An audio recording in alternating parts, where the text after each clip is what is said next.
dukung pada lereng ini apabila didapatkan suatu lereng yang pondasinya adalah di area bidang B itu ya, lebar bidang B, dan kedalaman pondasinya adalah di DF, maka shear failure yang terjadi impact terhadap stabilitas lerengnya ini ya, maka untuk mendapatkan nilai Q ultimate yang terjadi pada pada daya dukung pondasi dangkal, maka yang didapatkan adalah QU C kali NC ditambah Q kali NQ. Q adalah beban merata yang menerima beban pada pondasi dangkal itu sendiri, dikali NQ ya ditambah setengah P gamma dikali N gamma ya, di mana nilai sudut geser yang terjadi itu adalah pada di area yang di bawah dari pondasinya itu ya. Maka nilai NC N gamma ya, maka didapatkan faktor nilai NS-nya adalah gamma dikalikan H dikali C. Nilai ini didapatkan dari beta yang didapatkan dari apa namanya ini slope ya, slope yang terjadi terhadap nilai DF-nya. DF adalah pondasinya. Pondasi yang pondasi yang tertanam ya, pondasi yang tertanam, maka slope betanya itu berapa, maka bisa didapatkan nilai NC dan N gamma ya.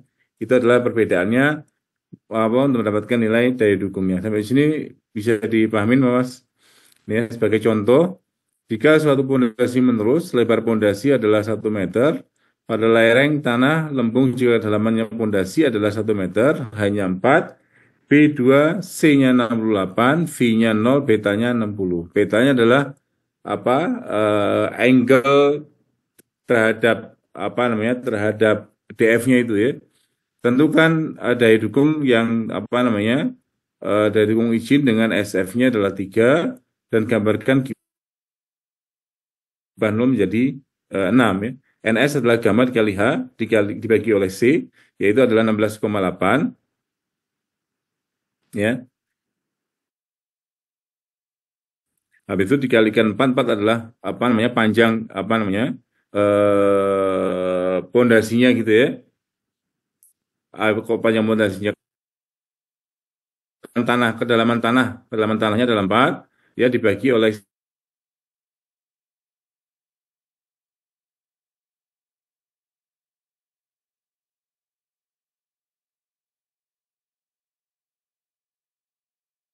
suara saya kedengaran Mas? Kok internet saya putus? Apa? Terdengar Pak, tapi putus-putus Pak. Hilang-hilang Pak.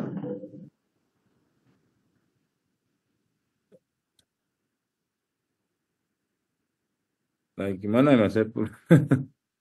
Ya, oke. Kalau kurang jelas, tolong ini ya, raise hand ya. Angkat tangan ya Mas, dikasih note ya. Biar saya ulangin lagi gitu ya. Baik Pak. Dengaran suara saya nih Mas? Terdengar Pak. Ya. Kenapa?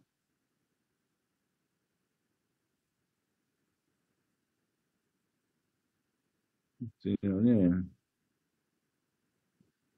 Namanya WiFi di hotel juga bermasalah juga Mas. Aduh, saya pakai pakai tethering handphone. WiFi hotel juga bermasalah.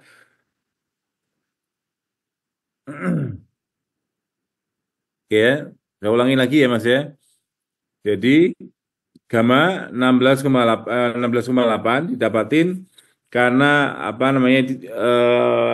ini biasanya asumsi ya, kalau lapisan tanahnya lempung ke ke stiff atau ke medium dia 16,8. Dia ini asumsi, kalau nggak ditentukan dia asumsi 16,8 dikalikan 4, 4 adalah kedalamannya, kedalaman tanah ya, dibagi 6,8 sehingga dapatkan 0,988.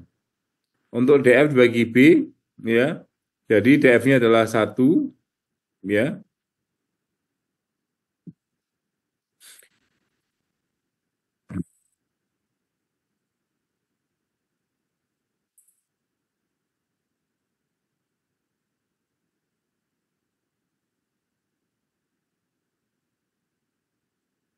Oke ya. Saya ulangin ya, DF dibagi B, 1 dibagi 1, 1, B per H, B-nya adalah apa namanya, lebarnya 1 ya, lebarnya 1, ya. Sorry, lebarnya 2, ya, lebarnya 2 dibagi oleh apa namanya, 4, adalah 0,5. Untuk V-nya sama dengan 0, maka apa Q adalah C dikalikan NC, ya. Sehingga ini adalah degree dari petanya. Petanya sudah ditentukan ya. Sudah ditentukan adalah petanya tadi 60 derajat, maka didapatkan nilai NC-nya adalah 5,6. Tinggal dimasukkan ya. Sehingga dapatkan 68 kalikan 5,6 adalah 380 kilonewton per meter persegi. Sehingga Q-nya adalah Q izinnya ya adalah 126,93 kilonewton per meter persegi. Di sini ada pertanyaan, Mas?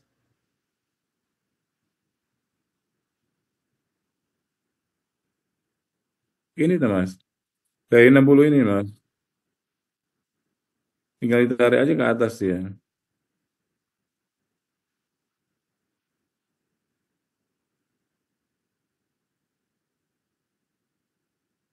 Bisa ini, bisa ditangkap, Mas.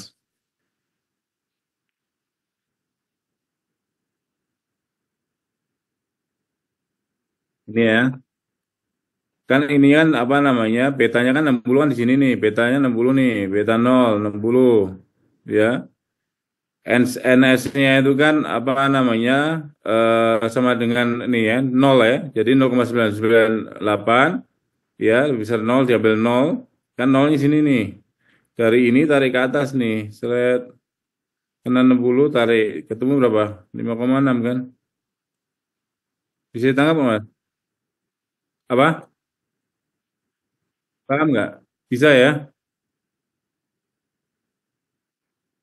Bisa nggak Mas Gani?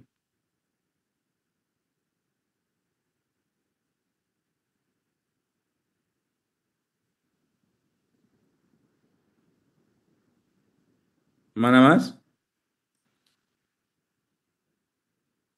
Ini kan karena diketahui V-nya adalah 0 Mas.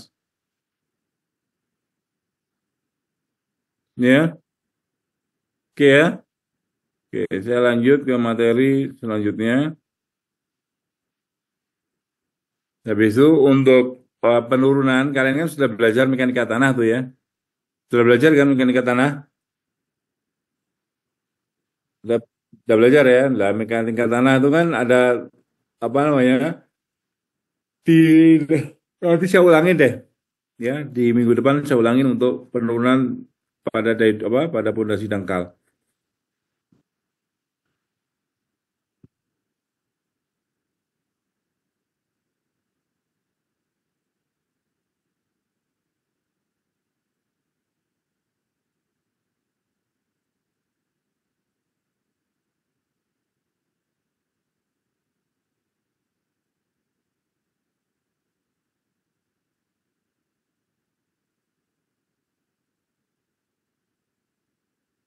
Dan nggak usah lah.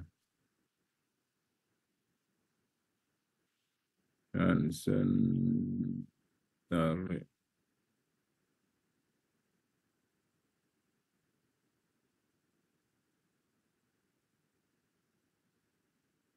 lateral. Oke, saya materi saya di mana ya? Sebentar. Sebentar ya, Mas. Yang di atas tanah timbunan. Kamu udah pernah sudah belajar belum, Mas ya? Saya ajarin nggak ya? Ini yang di atas tanah timbunan. Udah ya, Mas ya? Yang di atas tanah timbunan tuh loh. Udah ya, udah pernah ya. Oke. Jadi selanjutnya adalah daya dukung pondasi dangkal akibat muka air tanah, gitu ya. Jadi akibat muka air tanah, oke ya. Jadi di mana pada apa namanya pengaruh muka air tanah ini ya ada dua kondisi ya. Kondisi yang pertama apabila permukaan air tanah terletak pada jarak di atas tanah dasar. Maksudnya adalah dari bottom pile-nya ini dia naik di atas gitu ya di area pedestal atau di area kepala dari pondasinya ya. maka Q-nya yang terjadi adalah gamma dikalikan DF, ya. DF adalah dari bottom sampai di apa MAT, jadi adalah muka permukaan tanah setempat, ya. Ya DF ya dikurangin D, ya. D adalah kedalaman dari MI muka air tanah sampai ke bottom, ya, ditambah gamma aksen dikalikan oleh D, ya. Dimana kalian tahu kan gamma aksen itu adalah apa namanya Mas? Gamma gamma B dikurangin oleh gamma water. Oke. Sehingga Q-nya adalah CNC ditambah gamma dikalikan DF dikurangi D ditambah gamma aksen dikalikan D dikalikan NQ ditambah setengah B gamma aksen dikalikan N gamma, ya.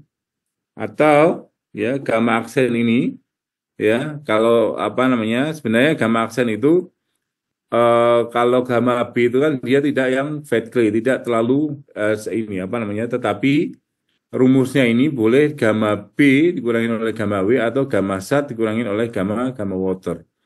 Oke. Selanjut untuk kondisi yang kedua, ya, kondisi kedua terhadap muka air tanah.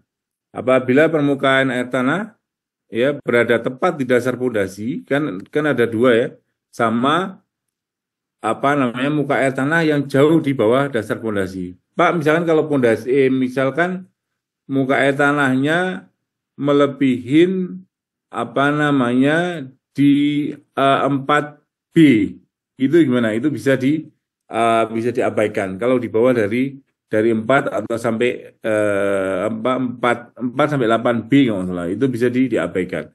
Ya, jadi kondisi yang kedua adalah apabila permukaan tanahnya itu pas di bawah dasar pondasi itu sendiri, ya, maka Q-nya yang bekerja akan sama dengan gamma dikalikan oleh DF, ya.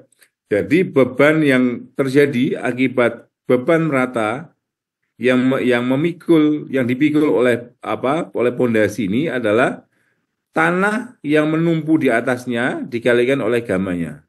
Paham ya? Jadi gammanya berapa? Gamma B-nya, ya, misalkan gamma lempung adalah misalkan 1,6 dikalikan oleh tingginya, ya. Akan tetapi berat volume dalam suku ketika dalam persamaan tersebut harus diganti dengan gamma aksen, ya. Maksudnya adalah yang terpengaruh terhadap apa namanya lebarnya, ya, terhadap lebarnya. Kenapa berpengaruh gamma aksennya berubah?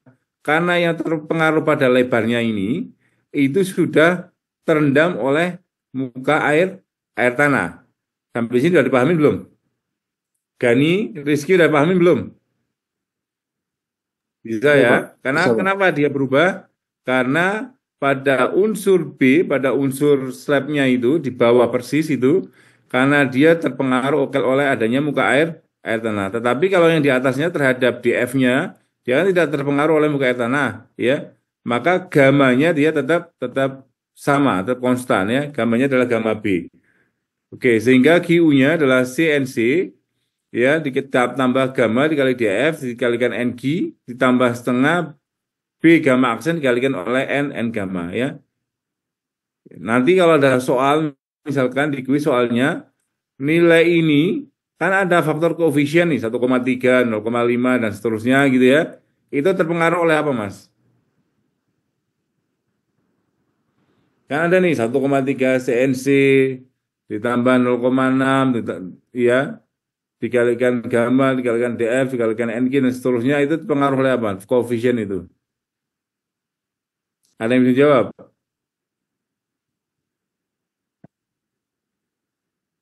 Halo? Bisa jawab Mas Yoni? Mas Rizky? Ya, tergantung dari apa bentuk ukuran, ya. Kan ukurannya ada yang persegi, ada yang circle, ada yang apa? Persegi panjang, ya. Paham ya, Mas, ya? Kan ada kan? Ada ya? Tuh,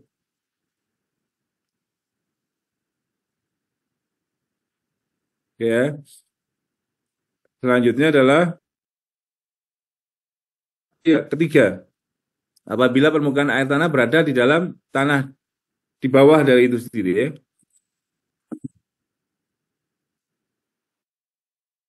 Nah, Q-nya adalah gamma dikalikan apa namanya?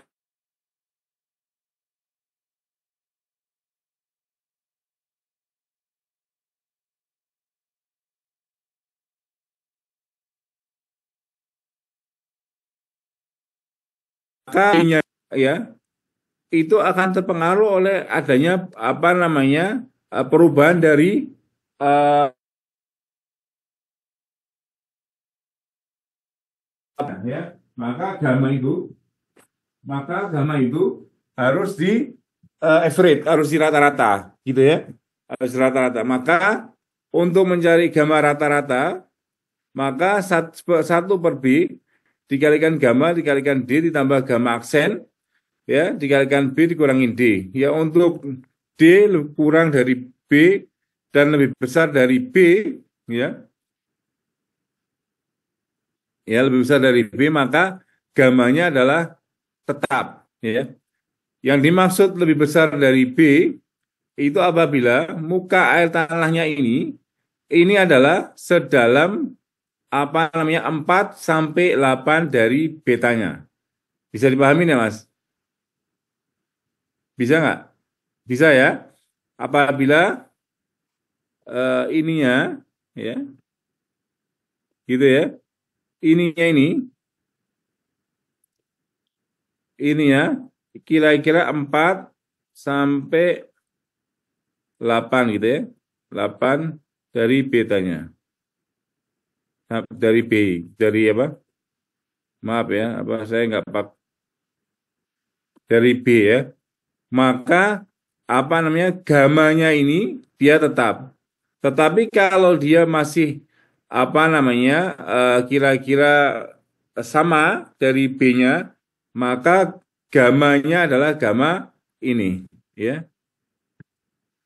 gamma ini, gitu ya. Bisa dipahami ya, Mas? Oke, ini oke, untuk daya dukung izin ya pada pondasi dangkal yaitu gross ya, neto dan memberikan faktor keamanan pada keruntuhan geser. Untuk apa namanya daya dukung izin gross ya, beban mati dan beban apa namanya hidup di atas permukaan. Sehingga key allowable ya adalah W berat ya ditambah oleh dead load dan live load ditambah oleh pondasi itu sendiri ditambah oleh tanah yang bekerja di atasnya.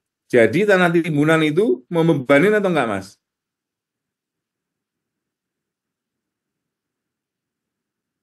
Oke, jadi kalau ada soal, misalkan kalau pondasinya saya tanam di kedalaman 2 meter, maka di atas dari pondasi itu dia adalah membebani terhadap apa, Mas? Terhadap pondasinya ya. Jadi mana tadi? Jadi gini pondasi gini ya, anggap aja gambar saya bagus ya. Ini tanah gitu ya. Jadi yang terimpact itu sebenarnya kalau kamu boleh membuat impact-nya gini, apa namanya? Anggap aja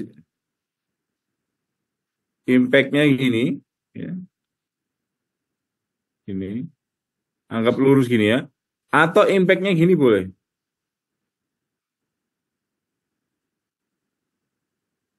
Tanahnya. Bisa dipahamin ya, Mas? Ya. Inilah jadi berat tanahnya, berat soilnya boleh kamu masukkan ini atau kamu masukkan ini. Terserah ya. Tetapi kalau ini semakin besar nanti apa berat tanahnya.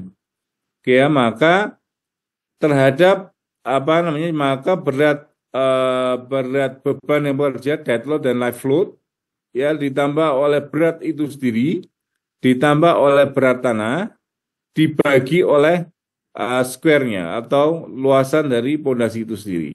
Maka didapatkan adalah Q grossnya, ya. Untuk kineto, beban persatuan luas diizinkan pada suatu beban pondasi dimasukkan berat tanah di sebelah kanan dan kiri yang sudah saya jelaskan tadi dari permukaan tanah sampai dengan kedalaman dasar pondasi. Surcharge-nya harus dimasukkan. Seberapa besar yang ditentukan, maka QU-nya, ya Q ultimate-nya dikurangi oleh Q atau QU dikurangi oleh gamma dikalikan oleh DF-nya. Itu akibat surcharge dari soil-nya. Oke ya. Untuk daya dukung izin, Gross dengan memberikan angka keamanan terhadap kekuatan geser. Apabila nilai C-nya itu ada, ya, nilai C-nya itu ada tanah kohesif, maka CD adalah C dibagi oleh safety factor. Safety factornya untuk geser yang terjadi itu bisa pakai nilai 2 atau 2,5 nilai FS-nya. Untuk sudut geser yang timbul, ya, maka V, maka tan VD-nya adalah tan V dibagi oleh FS dengan FL-nya sama 2 sampai 2,5, sehingga Q izin adalah C dikalikan NC ditambah gamma dikalikan DF dikalikan NQ ditambah setengah B gamma dikalikan oleh N gamma. Maka nilai gamma, nilai V-nya yang kamu ambil untuk mendapatkan nilai NC, NQ, N gamma, maka nilai V-nya itu V yang sudah terkoreksi atau V-nya yang tetap. Bisa jawab nggak, Mas Rizky? Halo? Halo, terus. Kalau memberikan angka keamanan terhadap keruntuhan geser, jadi kita menganalisis daya dukung pondasi dangkal dengan memperhitungkan terjadinya keruntuhan di dalam tanah. Maka nilai V-nya, ya, nilai V-nya untuk mendapatkan nilai faktor daya dukung terzagi yang NC, NQ, N gamma, maka yang diambil nilai V-nya itu V yang terkoreksi atau V tetap. Enggak dong, ini sudah ada. V-nya adalah V yang terkoreksi, dikurangi, dibagi. Jadi misalkan contoh, kamu misalkan mempunyai nilai sudut gesernya, ya, kamu misalkan suruh menghitung daya dukung terhadap akibat geser. Maka V-nya, kalau tidak memperhitungkan geser, V-nya tetap. Tetapi kalau memperhitungkan terhadap keruntuhan geser, misalkan V-nya itu 30, ya, maka kamu bagi SF jadi 2, jadi kan 15 tuh. Lah, maka nilai friction-nya yang 15 itu, kamu cari itu nilai NC, NQ, N gamma. Bisa terima nggak?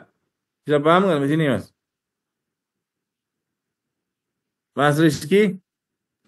Bisa, Pak. Bisa ya?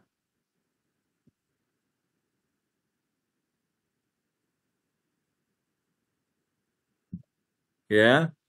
Ini nilai ini menurut tabel menurut dari Terzagi, atau kamu boleh menggunakan tabel dari kalau ini kan grafiknya, kamu boleh menggunakan dari Mas, dari tabulasi dari Terzagi itu ada ya terhadap nilai frictionnya. Oh. Oke.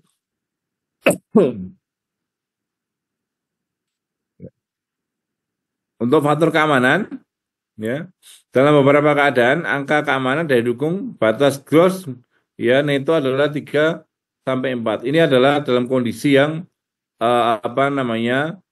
long term gitu ya, tanpa memperhitungkan earthquake. Sedangkan untuk urutan geser angka keamanan 2 sampai 3 yang sudah saya jelaskan tadi dianggap cukup, dan dia kondisinya juga bukan kondisinya short, tetapi juga tanpa memperhitungkan terhadap earthquake atau gempa. Ya, kalau memperhitungkan gempa, maka nilai ini boleh kamu naikkan lagi, ya.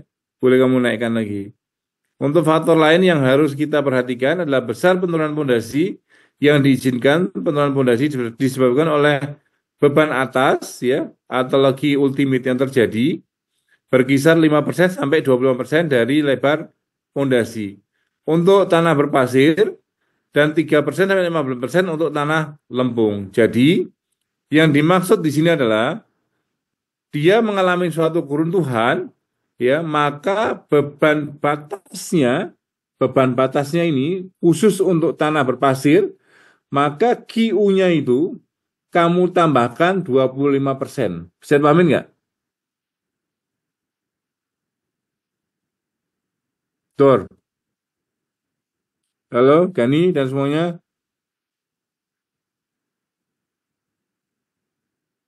Contoh, gini. Kalau saya mempunyai apa namanya, misalkan saya mempunyai suatu beban batasnya, misalkan saya mempunyai beban batasnya adalah 50 ton per meter persegi, ya.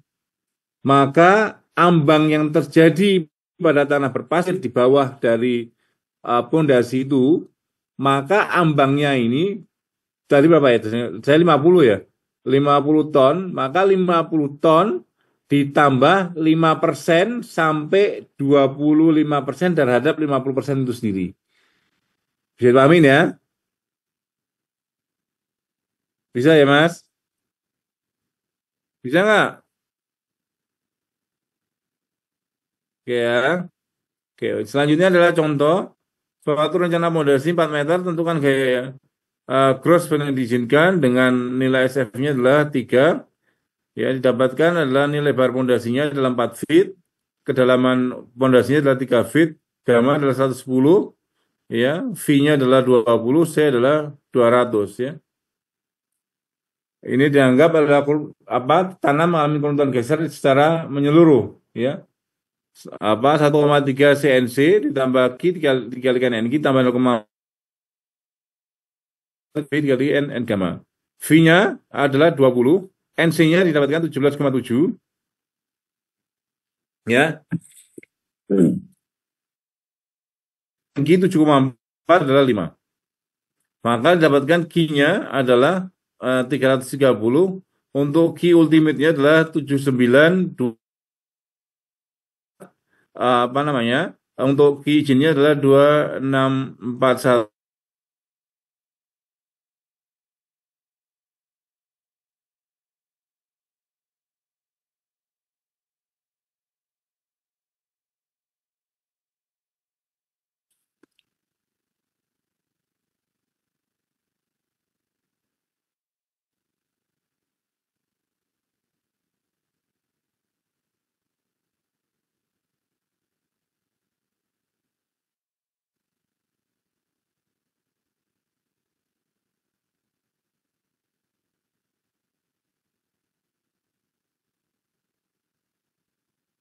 Halo, dengaran nggak Mas? Dengaran ya? Nah, yang dimaksud adalah ini. Kalau dia keruntuhannya yang ini, ya, mana tadi ya?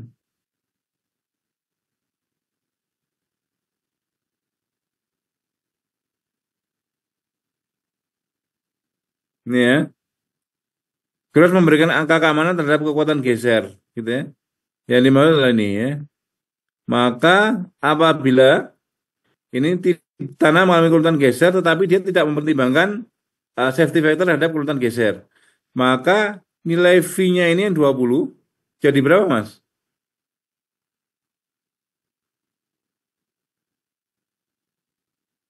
Jadi berapa Gani?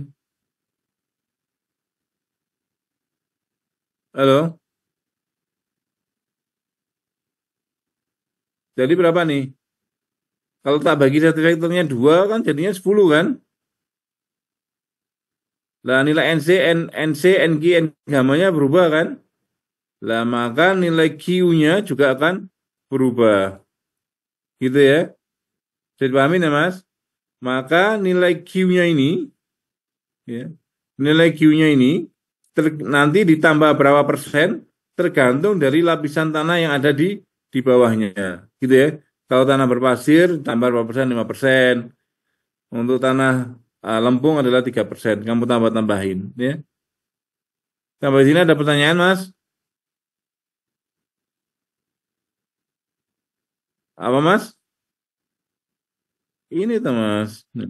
Dari hukum izin dulu sudah memberikan angka keamanan terhadap keruntuhan geser. Bisa dipahami nggak, Mas?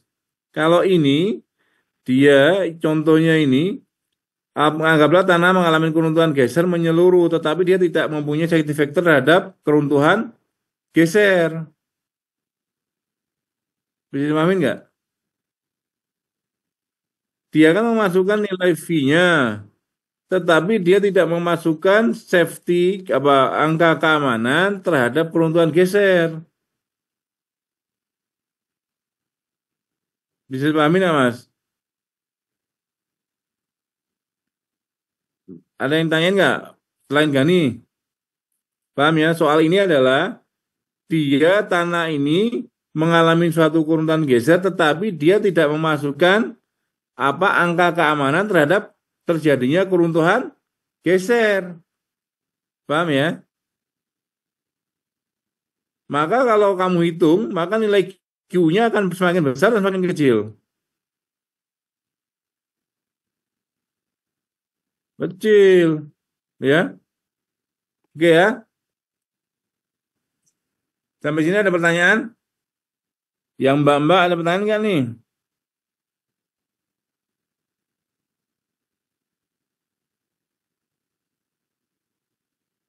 Halo?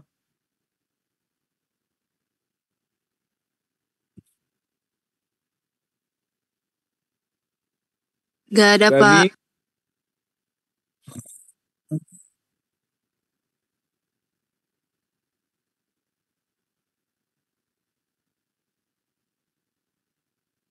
Nggak ada. Oke. Selanjutnya adalah terkait fondasi pada menapak pada rock atau batuan ya. Oke.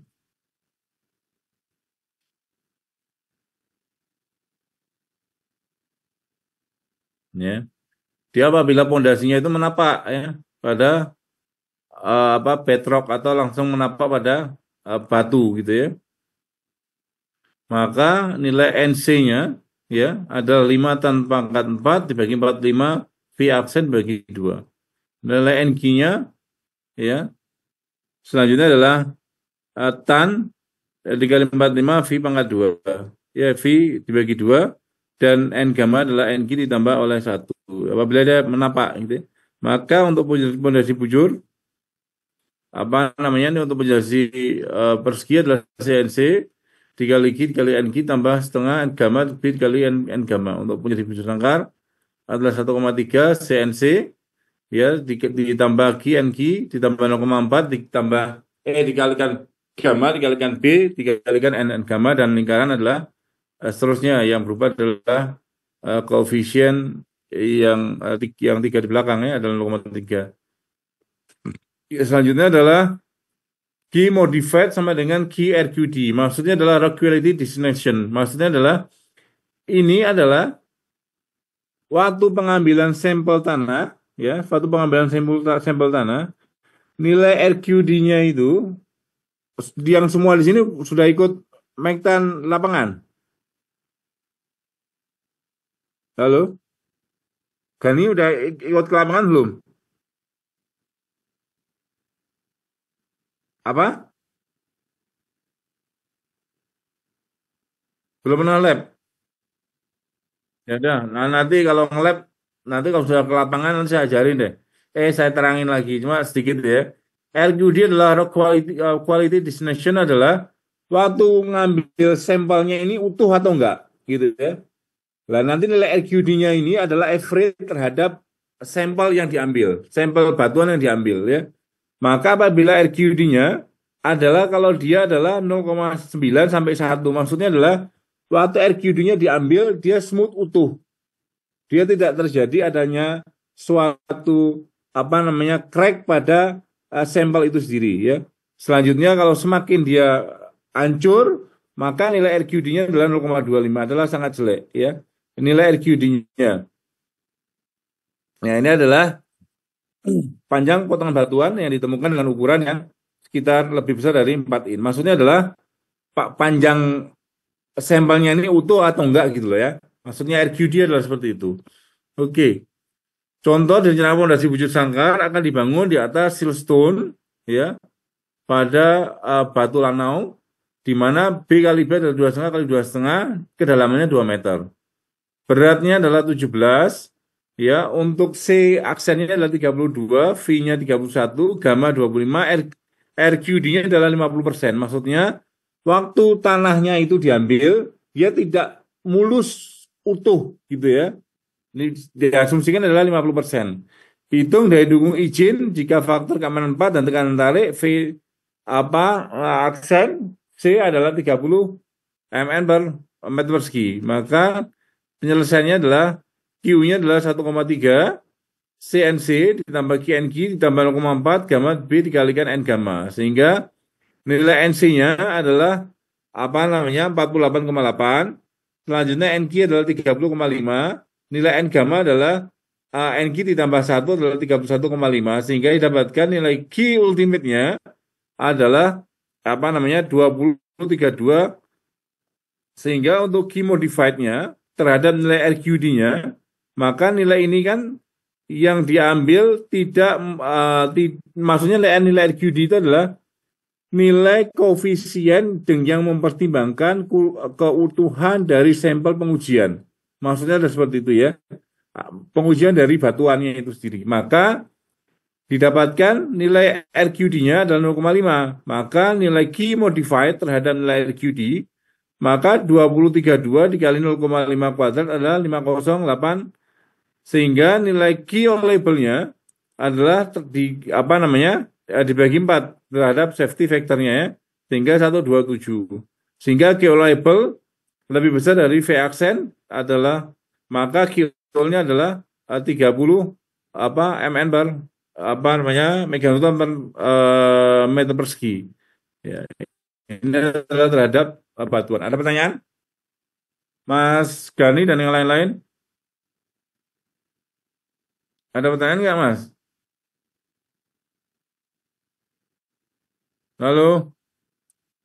Sebelum saya akhirin, ada pertanyaan nggak?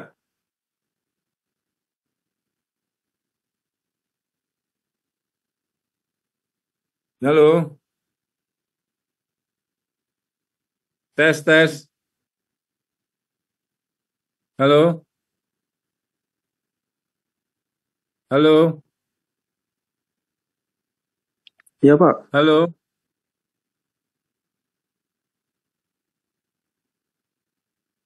Halo? Halo? Iya, Pak. Suara saya kedengaran nggak, Mas Rangga? Mas Rangga? Kedengeran, Pak. Ada pertanyaan nggak terhadap tanah yang pondasi yang menempel pada batuan?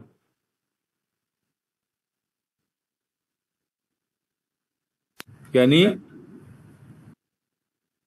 Rangga, ada pertanyaan nggak, Rangga? Nggak ada, Pak. Cukup jelas ya?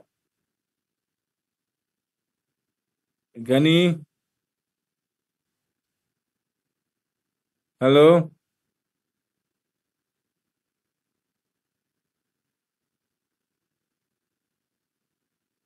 Ada pertanyaan nggak, Gani? Cukup ya, kalau nggak ada pertanyaan, sekian, saya akhiri, terima kasih. Assalamualaikum warahmatullahi wabarakatuh. Waalaikumsalam warahmatullahi wabarakatuh. Terima kasih, Pak.